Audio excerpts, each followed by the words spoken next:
नमस्कार, आचरण के साथ मैं हूं टीएन मनीष, हाजिर हूं आज का मुद्दा लेकर।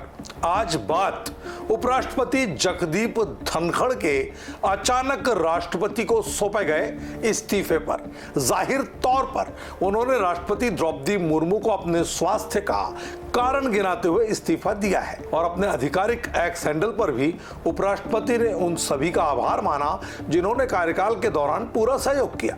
लेकिन मानसून सत्र के पहले दिन के 12 घंटे के भीतर ही इस दशा में राष्ट्रीय स्तर पर राजनीतिक हलचल तेज हो गई है, क्योंकि कांग्रेस इस इस्तीफे के पीछे की असली वजह उपराष्ट्रपति के स्वास्थ्यगत कारणों को नहीं मानती, जबकि भाजपा उनकी बीमारी से ही इस इस्तीफे को जोड़कर देख रही है। आज के मुद्दे में हम कोशिश करेंगे इस मसले की पूरी पड़ताल करने की, तो दर्शकों अंत तक वीडियो में बने रहिएगा।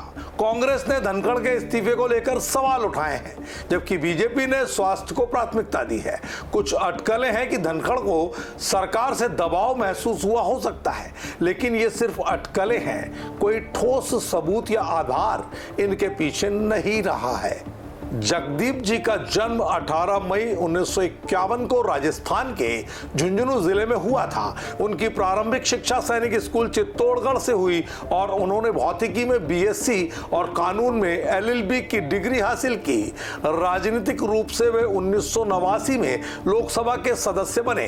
1990-91 में संसदीय कार्य मंत्री रहे। 1993 से 98 में राजस्थान विधानसभा के सदस्य थे। वे जनता दल, कांग्रेस और अंततः 2008 में भारतीय जनता पार्टी से जुड़े। 2019 से 2022 तक पश्चिम बंगाल के राज्यपाल रहे। 2022 में उपराष्ट्रपति चुन लिए गए। धनखड़ ने इस्तीफे में स्वास्थ्य को प्राथमिकता दी, जिसमें मार्च 2025 में एम्स दिल्ली में भर्ती होना, जून 2025 में छाती में दर्द होना शामिल है। हालांकि कांग्रेस ने सुझाव दिया कि इसके पीछे गहरी सियासी वजह हो सकती है, जैसे सरकार के साथ मतभेद, लेकिन ये स्पष्ट नहीं है। संविधान के अनुच्छेद 68(2) के तहत नए उपराष्ट्रपति का चुनाव संसद के दोनों सदनों के सदस्यों द्वारा किया जाएगा, जिसमें गुप्त मतदान और स्थानांतरणीय वोट प्रणाली का उपयोग होगा। बीजेपी नेतृत्व वाले एनडीए के पास बहुमत होने के कारण वे संभावित उम्मीदवार चुनने में मजबूत स्थिति में है, जैसे राज्यपाल या वरिष्ठ नेता। उपराष्ट्रपति जगदीप धनखड़ के 21 जुलाई 2025 को अचानक इस्तीफे के व्यापक मायने निकाले जा रहे हैं। हालांकि 21 जुलाई 2025 की देर शाम 74 वर्षीय जगदीप धनखड़ ने तत्काल प्रभाव से उपराष्ट्रपति के पद से इस्तीफा दे दिया। स्वास्थ्य कारणों का हवाला भी दिया। यह इस्तीफा संसद के मानसून सत्र के पहले दिन आया, जिसने इसके महत्व को बढ़ा दिया। अपने आधिकारिक एक्स अकाउंट पर पोस्ट किए गए पत्र में उन्होंने कहा, स्वास्थ्य देखभाल को प्राथमिकता देना और चिकित्सा सलाह का पालन करना। मैं तत्काल प्रभाव से भारत के उपराष्ट्रपति के रूप में इस्तीफा देता हूं। संविधान के अनुच्छेद 67 का के अनुसार यह अनुच्छेद उपराष्ट्रपति के इस्तीफे की अनुमति देता है कि वे राष्ट्रपति को पत्र लिखकर ऐसा करें।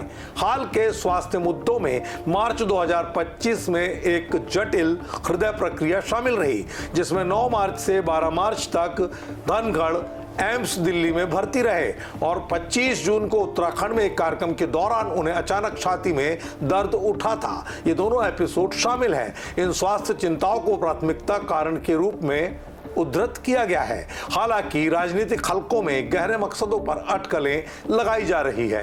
धनखड़ का कार्यकाल 10 अगस्त 2027 तक निर्धारित था, जिससे यह मध्यावधि इस्तीफा कहलाएगा, जो वीवी गिरी 1969 और आर वेंकटरमण 1987 के बाद तीसरा ऐसा उदाहरण है। दोनों ने राष्ट्रपति चुनाव लड़ने के लिए इस्तीफा दिया था और अगस्त 2022 को भारत के 14वें उपराष्ट्रपति के रूप में चुने गए।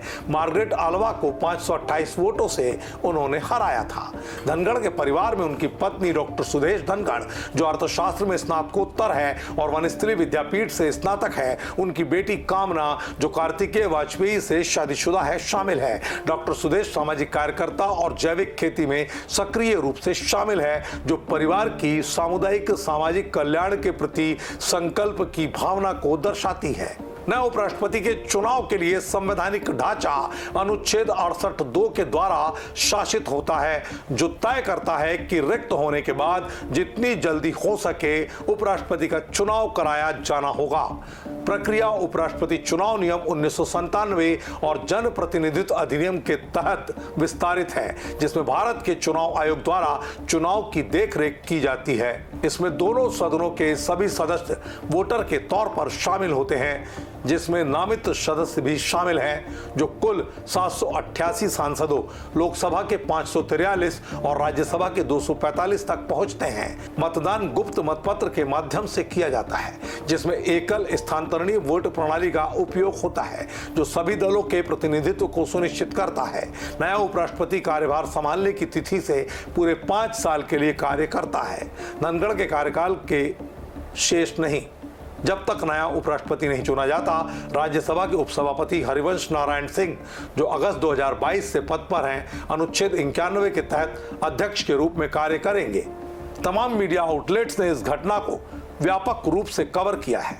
धनखड़ के स्वास्थ्य मुद्दों जैसे हालिया एंजियोप्लास्टी और राजनीतिक विवाद को विशेष तौर पर रेखांकित किया।